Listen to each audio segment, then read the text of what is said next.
Welcome to Education Lifeline. This is Trishita Paul, and today we will be going over how to graph quadratics in factored form.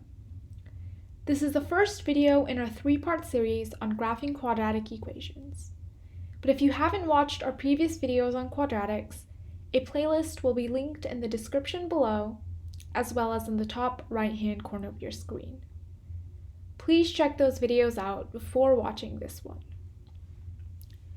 Remember that factored form is f of x is equal to a times x minus r1 times x minus r2, where r1 and r2 are roots or x-intercepts of the equation.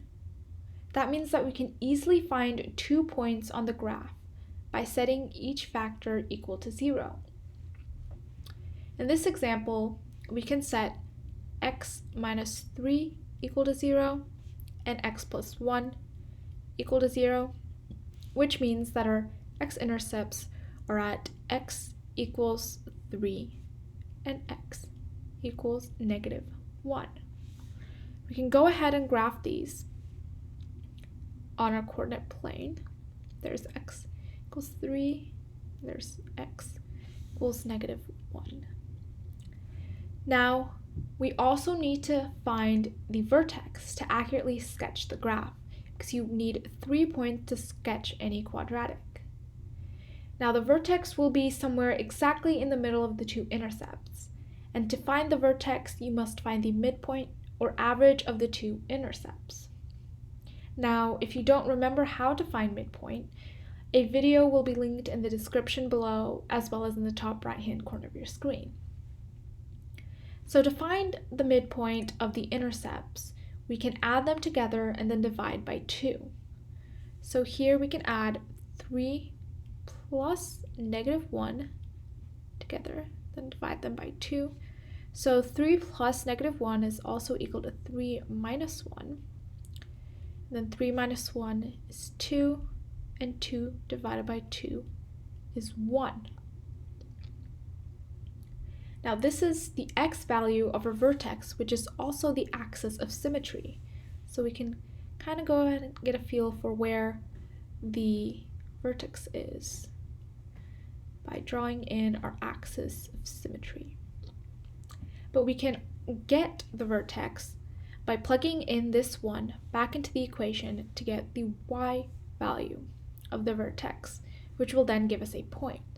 So we have f of 1 is equal to 2 times 1 minus 3 times 1 plus 1. That will give us 2 times negative 2 times 2. 2 times negative 2 is negative 4, and negative 4 times 2 is negative 8. So our vertex will be at the point 1, negative 8. Now let's go ahead and graph that. Point 1, 2, 3, 4, 5, 6, 7, 8. And that will be our point. So now we can go ahead and kind of draw a parabola from there. So in summary, to graph an equation in factored form, you need to find both the x-intercepts as well as the vertex of the equation. If this video was helpful, please drop a like and subscribe to Education Lifeline. Be sure to watch our next videos on graphing quadratics and check the description for more helpful resources. We include more tips as well as practice problems in the description of every video. Please make sure to leave any questions in the comments down below. Thanks for watching.